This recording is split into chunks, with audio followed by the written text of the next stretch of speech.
and welcome to The Secret Chord. The Secret Chord is a weekly podcast that explores spirituality through the lens of great music. Each week, we select different artists and delve into their work to unpack the hidden and sometimes overt transcendent richness of their sound and words. And without further ado, please enjoy this podcast. Hi, folks, and welcome to episode 47 of The Secret Chord. We're going in a slightly different direction today, and we're going to talk about the wonders of heavy metal. And to do that, I'm excited to feature the music of the great Metallica, one of the great American heavy metal bands founded in Los Angeles in 1981 by vocalist and guitarist James Hetfield, who we're going to focus on today, and drummer Lars Ulrich. They were based out of San Francisco for most of their existence, and their speed and aggressive musicianship made them one of the founding big four bands of thrash metal. That's alongside Megadeth, Anthrax, and Slayer. Although I think that Metallica is by far the best of those four bands. By the way, Megadeth was founded by guitarist Dave Mustaine, who went on to form that band after being fired from Metallica for drug and alcohol abuse. And if you're interested, the most interesting scene from their 2004 documentary, Some Kind of Monster, features an emotive discussion/reconciliation attempt between Dave and former bandmate Lars. Check that out. Metallica has released 10 studio albums, 4 live albums, a cover album, 5 extended plays, 37 singles, and 39 music videos. The band has won 9 Grammy Awards from 23 nominations, and its last 6 studio albums, beginning with one called Metallica, have consecutively debuted at number 1 on the Billboard 200. Metallica ranks as one of the most commercially successful bands of all time, having sold over 125 million albums worldwide as of 2018. Rolling Stone magazine ranked them at number 61 on its 100 Greatest Artists of All Time list. As of 2017, Metallica is the third best-selling music artist since Nielsen SoundScan began tracking sales in 1991, selling a total of 58 million albums in the United States. Now, the theme that I'd like to explore today is the process, sometimes messy and intense, but also extremely critical, of moving away from a self-serving, self-indulgent, and ultimately self-destructive worldview to one that ends in a harmonious acceptance of the true nature of reality and one's own place in it. In order to do that, I'd like to explore some examples from film, and of course, through the music of Metallica and of James Hetfield's story specifically. Let's start by recognizing that there are certain what I call moments of crystallization in life, when all of the noise and meaningless baggage of our day-to-day lives suddenly vaporizes, and what is left is only the pure core of the sum total of all that really matters to us. Unfortunately, these realizations tend to come to us in moments of extreme travail, pressure, and anxiety. This example I'd like to share with you comes from the incredibly depressing but fantastically well-acted film, The House of Sand and Fog, starring the great Ben Kingsley, who plays a once prosperous and proud former Iranian colonel. Up to this point in the film, he's working a plan to regain his former stature and wealth and defend his gains against some people who appear to be threatening them. And here's a little bit of a spoiler alert. Tragically, his son is mortally wounded in this process. We watch as all of his intense life aspirations immediately vanish, only to be replaced by one and only one thought, which is, I want only my son. Listen to his appeal. To me, this is the purest form of prayer. I want only my son. I want only my son. I want only my son. I want only my son. Emergency! Emergency! Emergency! Emergency! Emergency! So that's pretty intense. And how does this all tie into Metallica, you ask? Stay tuned and listen to this. This is the song Creeping Death by the great Metallica.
Love that tune. Remarkably, this is a song about the famous Pharaoh from the book of Exodus. Pharaoh believed that he was God and that he had created himself. He had to go through an incredible inner transition to grasp that everything he believed, including about himself, was false. In that light, the 10 plagues were an awareness-raising boot camp for Pharaoh, demonstrating the total mastery of the actual God of the physical and even the metaphysical world. You can see through the verses there that Pharaoh is struggling to come to grips with it, probing and testing as he went. After each plague, he has a brief moment of enhanced awareness that gets scuttled by his hard heart. Like the Ben Kingsley character from The House of Sand and Fog, it took the death of his own son, along with all the firstborn of Egypt, for him to finally understand. And then he summoned Moses and Aaron in the middle of the night and said, "Up, depart from among my people, you and the Israelites with you. Go, worship the Lord as you said. Take also your flocks and your herds as you said, and be gone." And this is the important part, and he says, "And may you bless me too." In mystical terms, this process is known as submission, separation, and sweetening. In the same way that to free a walnut, for instance, from the inedible shell that blocks access to the innermost part, one needs to first smash the blockage, free the nut from the husk, and only then consume the fruit. When we want to free the inner essence of a person from the blockage that surrounds and confounds all of us, and that causes us to erroneously feel as if we are the centers of the universe. Events occur that smash our confidence in ourselves, in our false belief that we are the final arbiters of our destinies, and that we are in full control of our lives. Though painful and confusing, this is actually a step on the road to genuine self-knowledge and spiritual awareness. And as it happens, the Hebrews were going through their own process during this time. As Metallica sings, slaves, Hebrews born to serve, to the Pharaoh, heed to his every word, live in fear. Faith of the unknown one, the deliverer, wait, something must be done. 400 years. Now, I've played some of this music for my kids. I was just curious how they'd react. And their reaction is invariably, why are these people so angry? I think the answer is because people are angry. Not all the time, obviously, but certainly often. And this art form gives voice to that anger. The question is, why do people get so angry? When I was a kid, Darth Vader was the ultimate villain. Cruel, sinister, and power-hungry. It wasn't until the later films that any of us got to see his backstory and to understand what happened to him. Like most kids, he was good. And it was only a series of heartbreaks, poor decision-making, and outside manipulation that caused his downfall. He never recovered from leaving his mother at such a tender age, and then failing to save her life. Remarkably, deep down, the ominous Darth Vader is just a kid who misses his mom. Note that Vader went through his own process of self-discovery, which was triggered by a life-and-death moment of intensity, and ended his temporal journey in a much higher place from where he started. So why was James Hetfield angry? His backstory is that he watched his mother die from cancer for refusing treatment, and that anger stayed with him for a very long time and made its way into many Metallica songs. James dealt with his pain the way that many do, by attempting to deaden it with drugs and alcohol, which became an additional demon for him. Despite his freewheeling lifestyle and tough guy exterior, James wrote some very introspective music and poignantly reflected on his childhood trauma in the song The Unforgiven. This is off their 1991 hit record simply entitled Metallica. This is The Unforgiven by the great Metallica.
Now, this song was a new style for Metallica.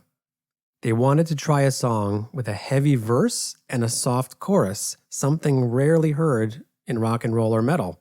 James's singing on this track was inspired by Chris Isaak's song Wicked Game. Producer Bob Rock explained in 2011 how he changed the way he recorded his vocals on this song, and he recalled, at this point, James wanted to sing.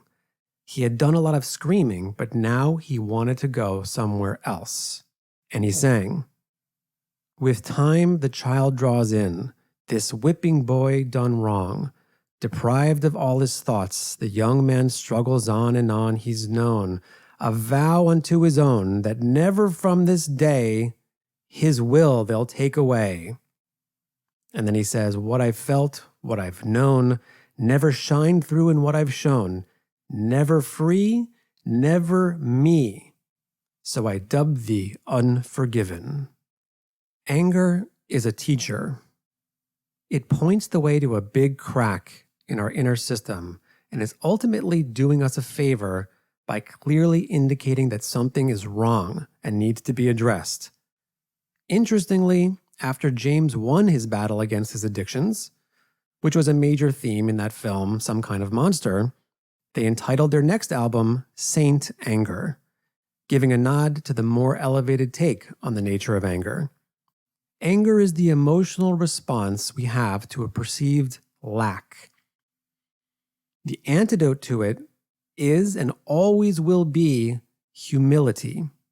And the worse the case, the heftier the dose that's required to fix it. Again, the goal is to achieve a level of awareness that's maximally beneficial to us as humans, one that helps us to realize that there are only a very few things in life that are very important. And for the second film example I'd like to share with you, this is from the final season of the incredible series Game of Thrones. This is Jaime and Cersei Lannister in their last moments on Earth together. Let's listen. Look at me. I don't like this. Don't like this. Don't like this. Look me in the eye. Don't look away. Don't look. Look at me. Just look at me. Nothing else matters. Nothing else matters. Only us. And what a perfect segue into our main feature for today. Let's hear that now. This is Nothing Else Matters by the great Metallica.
I seek and I find in you every day for us something new. Open mind for a different view, and nothing else matters.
Life is ours, we live it our way.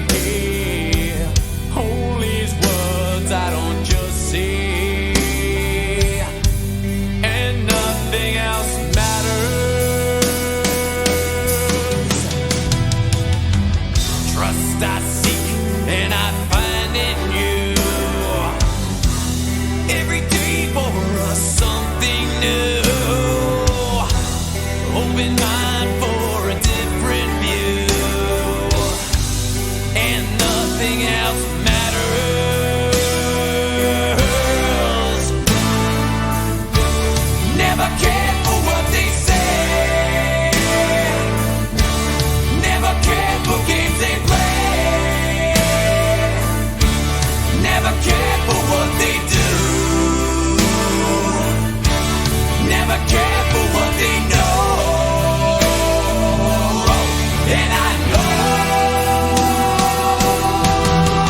yeah.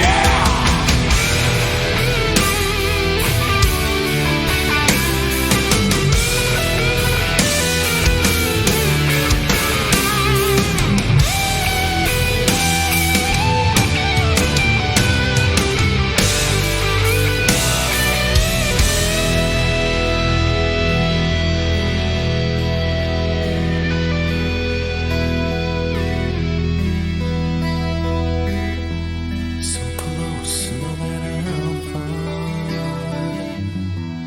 Couldn't be much more from the heart. Forever trusting who we are. No, nothing else matters.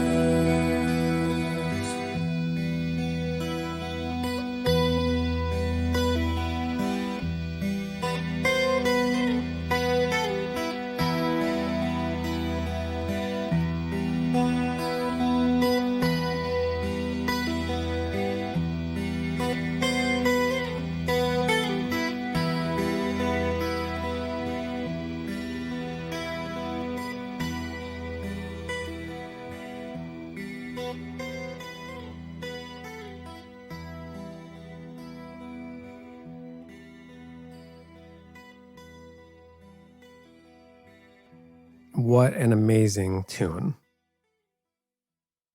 And I wanted to check out what heavy metal fans think about spirituality and its connection to heavy metal. So I went online and found a website called metalforum.com. And there I read the following. I mean, if you think about it, spirituality and music have been tied together since they started. People originally would have sung out of joy, and joy is really at the core of spirituality. Even nowadays, many spiritual movements in and outside of religions have a big emphasis on singing and dancing as a means of celebrating life, God, or whatever it is they talk about. I kind of feel the same, I suppose. I like to celebrate things through music, and I find that metal is definitely one of the most celebratory styles out there, in that it's no hold barred, off the wall, totally ecstatic and primal stuff. That's pretty deep for a metalhead. So once James Hetfield got sober, and he considers himself now reborn straight edge, he found a new appreciation for spirituality. In a recent interview with France's Click magazine, James was asked if he believes in God. He said, "I believe in a higher power, yes. I don't know, he, she, it, whatever. I see it everywhere. It's everything to me. May it be in the end that through the pain and tribulation that we all must go through, that it helps us to see what James Hetfield was able to, and to know in our souls that really and truly that there is nothing else that matters." These are my thoughts on Metallica, their music, and their spirituality. And as always, we look forward to being together next time for more music and more ideas. Thank you for listening. Please consider leaving a comment or a review to help us spread the word. And please subscribe to the podcast on any of the major podcasting platforms. To support us, please visit our Patreon accounts. And if you'd like to communicate with me directly, please feel free to email me at ajacobs@h.com. The Secret Chord is produced and engineered by Naor Cohen.